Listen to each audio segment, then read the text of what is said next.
নমস্কার। আজ রবিবার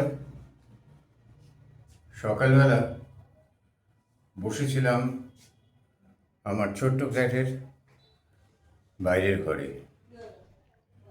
এমন সময় গোলাম এলো। পুরো নাম মোহাম্মদ গোলাম, আমরা গোলাম বলেই ডাকি। গোলাম এসছে জিজ্ঞেস করতে, বলে, দাদা পুরনো কাগজ আছে নাকি, পত্রপত্রিকা বই খাতা? পুরনো খাতা নেই? আমি বললাম, তুমি তো জানো আমার বাড়িতে এখন আর খাতার কোনো ব্যাপার নেই, যেটা করে ও খাতা বিক্রি হয় না। কাগজ হয়তো আছে, দেখছি দাদা। গোলামের কি কাগজ দিতে দিতে ভাবছিলাম যে এই গোলাম যখন আমার বাড়িতে প্রথম আসে, যখন প্রথম এসে গোলাম কাগজ নিয়ে প্রথম দিন থেকে আমার বাড়িতে কাগজ নিচ্ছে গোলাম, তখন গোলামের বয়স ছিল 14-15, বড় জোর তার বেশি না, 16, না তাও হবে না। এখন সে আজ 50 বছর আগের কথা। তারপর না, না 50 হবে না, একটু বেশি, মানে ভুল বললাম। তখন আজ 20 আর এদিকে 14, প্রায় 34 বছর আগের কথা। তো তখন গোলাম কাগজ বিক্রি করতো, এইরকমই পুরনো কাগজ কিনতো, এইরকমই পিজে যাওয়া গেঞ্জি, শীতের দিনে একটা, তার উপরে হাত কাটা সোয়েটার, লুঙ্গি, চেক চেক লুঙ্গি, একটা গামছা থাকতো ঘাম মোছার, আর থলি নিয়ে, দাঁড়িপাল্লা নিয়ে ঘুরে ঘুরে কাগজ কিনতো। আজও তাই। মাঝখানে কেটে গেছে অনেকগুলো বছর, দুটো সরকার পাল্টেছে, গোলামের অবস্থা পাল্টায়নি। মেহনতি মানুষের সরকার রাজত্ব করেছে 34 বছর। যারা মেহনতি মানুষের পাশে দাঁড়ানোই যাদের মূল কাজ, যারা মেহনতি মানুষের জন্য যাদের ঘুম হয় না রাতে, দুনিয়ার মজদুরকে যারা এক করবে বলে প্রতিজ্ঞা করেছে, সেই ভয়ঙ্কর বিপ্লবী সরকার 34 বছর ধরে গাড়িতে চড়ে বাড়ি থেকে রাইটার্স বিল্ডিংয়ে গেছে, রাইটার্স থেকে গাড়ি করে বাড়ি এসছে। মেহনতি মানুষ মেহনত করেছে। গোলামের মতো আরও অনেক অজস্র আছে, গোলাম একজন মাত্র।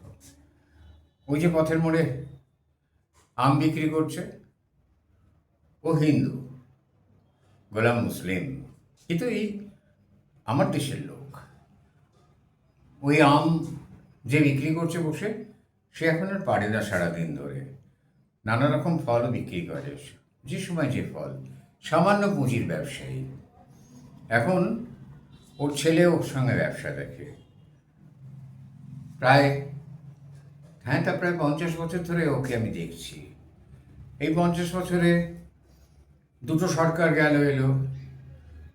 বাংলা তার নিজের মেয়ের সরকারকে দেখলো, মা মাটি মানুষের সরকার, সাধারণ মানুষের কথা বলার সরকার, নানা রকম শ্রী বিতরণের সরকার। আমাদের হালদার ফলওলা কিন্তু তাই থেকে গেল, ওর কোনো উন্নতি হলো না। মেহনতি মানুষের সরকার ওর পাশে দাঁড়ায়নি। কি জানি, হয়তো শ্রমিক তো নয়, কারখানার এমনি শ্রমিক তো বটেই, শ্রম দেয় যে সেই শ্রমিক, কারখানার শ্রমিক তো নয়, তাই বোধহয় শ্রেণীশত্রু মনে হয়েছে, দাঁড়ায়নি ওর পাশে। ওই যে চা দেখছেন, চা বিক্রি করছে, ওর একটা চাকরি ছিল। যে দেয়ালে ও চা বিক্রি করছে, ওই দেয়ালের ওখানে ওপারে একটা হোমিওপ্যাথিক ওষুধের কারখানা ছিল।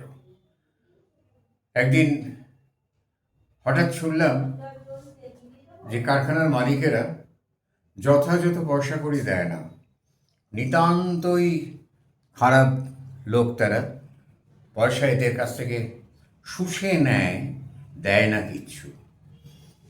লাল রঙের ঝান্ডায় ভরে গেল চারদিক, লাল রঙের পতাকা উড়ল, বান্টিংস এমাথা থেকে ওমাথা রাস্তা টাঙিয়ে দেওয়া হলো। আর সেখানে দরজা আগলে বসে রইল কয়েকজন বিপ্লবী যুবক, পাজামা পাঞ্জাবি পরা, কাঁধে ব্যাগ, তারা মাইক নিয়ে বক্তৃতা দিল। শুনলে রক্ত তো রক্ত, জলও টকবক করে ফুটবে। কালই বিপ্লব এসে যাবে। বিপ্লব এসে গেছে, বিপ্লব আসছে না, এসে গেছে বিপ্লব। তারা বিপ্লবের কথা বলল, শ্রমিকেরা হাততালি দিল, শতরঞ্চির ওপর বসে তাস খেলতে লাগলো। আস্তে আস্তে তাস খেলার লোক কমে যেতে লাগলো, এদিক ওদিক সরে যেতে লাগলো।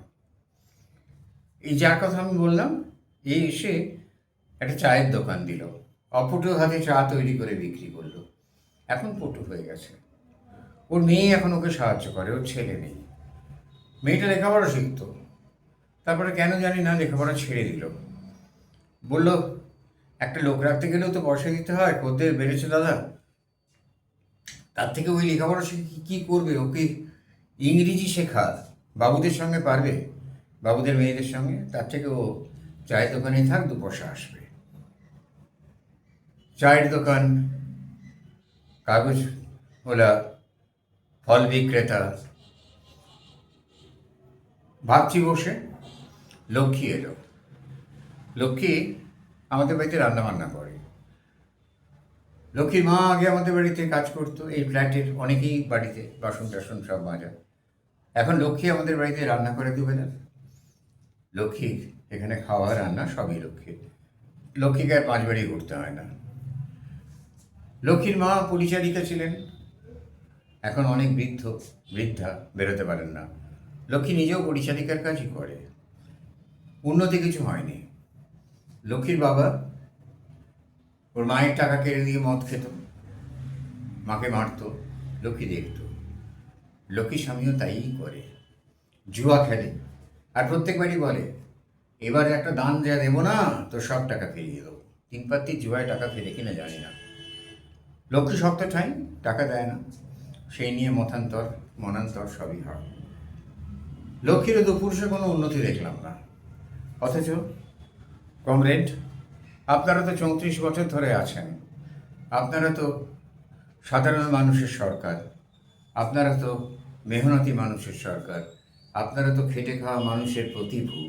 দুনিয়ার মজদুরকে আপনারা এক করবেন, আপনারা মে ডে করেন, আপনারা কার্ল মার্ক্সের তত্ত্ব নিয়ে আলোচনা করেন, আপনারা লেনিনের মূর্তিতে কিছু লাগলে গায়ে জামা খুলে মুছে দেন।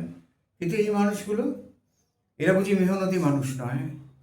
আর ওই যে চা বিক্রি করছে, ওই যে যেখানে ওষুধের ফ্যাক্টরি ছিল, ওইখানে এখন বিরাট মাল্টি স্টোরিড বিল্ডিং, 9 তলা। সেখানে একজন মহিলা সাংসদও থাকেন। আর এই 9 তলা বিল্ডিংটা বিশাল বড় একটা বিল্ডিং। প্রমোটার কিনে নিয়ে বিল্ডিং করেছে। প্রমোটারের টাকাটা কে পেয়েছে জানে না, তবে সুন্দর একটা বিল্ডিং হয়েছে। আর অনেকগুলো গাছ কাটা পড়েছে, দামি দামি গাছ, বড় বড় গাছ, বৃক্ষ, বিরোধ নয়, বৃক্ষ। তাতে কি যায় আসে? প্রমোটারের তো টাকা আছে। আমাদের পাড়ার ঠিক মোড়ে একটা অল্প বয়সী ছেলে নতুন দোকান দিয়েছে, অনেক কিছু পাওয়া যায়। সেখান থেকে কিনতে গিয়ে দেখি ম্লান মুখে বসে আছে। বললাম, কি রে, তোর মুখটা এরকম কেন? বললো, আর জেঠু, এই বাড়িটার প্ল্যান নেই।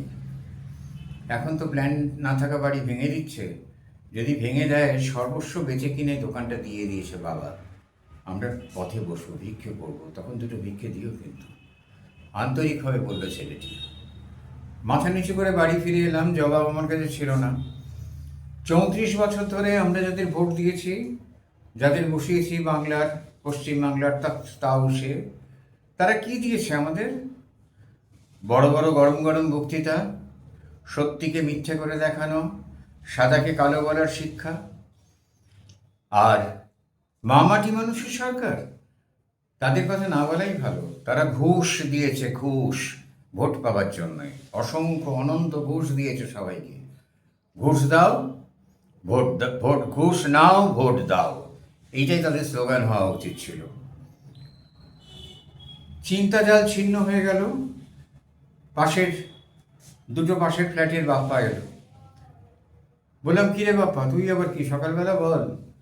বাপ্পা বললো, জেঠু আমাকে একটা অ্যাপ্লিকেশন লিখে দাও না চাকরির। সে কি রে, তুই তো গ্র্যাজুয়েট, চাকরি করতে যাবি, নিজের অ্যাপ্লিকেশন লিখবি না? বলে আর বলো না, আমাদের সময় তো ইংরেজি ছিল না, তাই ইংরেজিতে অ্যাপ্লিকেশন লিখতে পারি না। তোমরা যেরকম ইংরেজিতে পরিষ্কার লিখতে পারো, বলতেও পারো, তোমরা তো ইংলিশ মিডিয়াম না রে বাপ্পা। আমি ইংলিশ মিডিয়ামে পড়িনি, আমি নিতান্ত পাড়ার স্কুলে পড়েছি। তবে আমাদের ইংরেজি বাংলা দুটোই আমাদের মাস্টারমশাইরা, ধুতি পাঞ্জাবি পড়া সাধারণ মাস্টারমশাইরা, আন্টি আঙ্কেল ম্যাম স্যার ছিল না, ধুতি পাঞ্জাবি পড়া সাধারণ মাস্টারমশাইরা খুব ভালো করে শেখাতেন। হিন্দিও ছিল 5-6 2 বছর, 7-8 সংস্কৃত ছিল। তখন একটা হায়ার সেকেন্ডারি পাস করে বেরোনো ছেলে চারদিকের বিভিন্ন বিষয়ে জ্ঞান নিয়ে বেরোতো। তা দিয়ে তো দরখাস্ত আমি লিখে দিচ্ছি, কিন্তু তুই কোথায় চাকরিতে অ্যাপ্লাই করছিস? বলে আর কোথায় বলো, সরকারি চাকরি তো এখন পাওয়া যায় না প্রচুর পরিমাণে, জানোই তো সব। সন্তুষ্ট করতে না পারলে যে দেবতা যাতে পুজো, আমার সন্তুষ্ট করার নৈবেদ্য নেই জেঠু। ইন্টারভিউ দিই, দেখা যাক কোথায়। আমি বললাম কোথায় অ্যাপ্লাই করছিস? বললো কর্পোরেটে। বললাম কর্পোরেটে নৈবেদ্য লাগবে না, তোকে দিয়ে যদি কাজ হয় ওরা তোকে নেবেই। বললো 3টে তো দিলাম, কেউ নিল না। ইংরেজিতে ইন্টারভিউ করে তো বুঝতে অসুবিধা হয়। ইংরেজি যখন তুলে দিয়েছিল তখন তোদের তো খুব খুশি হয়েছিলি তোরা। বললো হ্যাঁ, আমি কেন একা, সবাই হয়েছিল।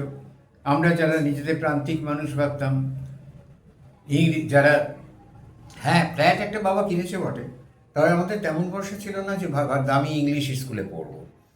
তো ইংরেজি তুলে দিয়ে আমাদের সহজে পাশ করার রাস্তা দেখিয়েছিল। আমরা বিশ্বাস করেছিলাম মাতৃভাষা মাতৃদুগ্ধ, আমরা এইভাবে পড়াশুনো করেও একটা জায়গায় পৌঁছে যাব। হলো না সেটা।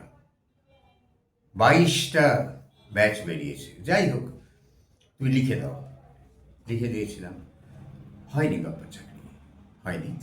বাপ্পার জায়গায় যে চাকরি পেয়েছে সে নিশ্চয়ই কোনো নামি দামি ইংলিশ মিডিয়াম থেকে পড়া ছেলে, কারণ অল ইন্ডিয়া সেলস লেভেলের চাকরি, সেখানে কাজ করতে গেলে শুধু বাংলায় কুলোবে না, ইংরেজিটা জানতেই হবে।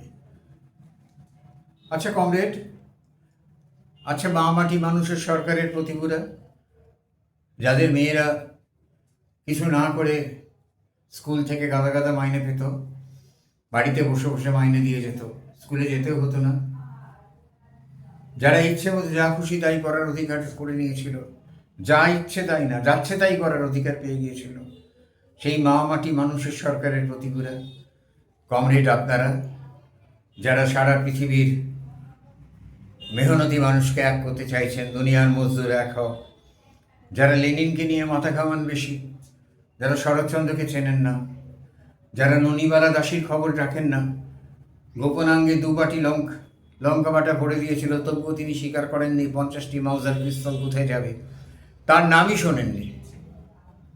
শ্যামাপ্রসাদের সঙ্গে যে রমেশচন্দ্র মজুমদার ছিলেন, স্যার যদুনাথ সরকার ছিলেন, ডক্টর বিধান রায় ছিলেন, প্রমথ ঠাকুর ছিলেন, এরা যে সকলে শ্যামাপ্রসাদকে সমর্থন করেছিলেন পশ্চিমবাংলার এই ভূখণ্ডটা ছিনিয়ে আনার জন্য, সে খবরও রাখেন না, হয়তো রাখেন না, আমি জানি না।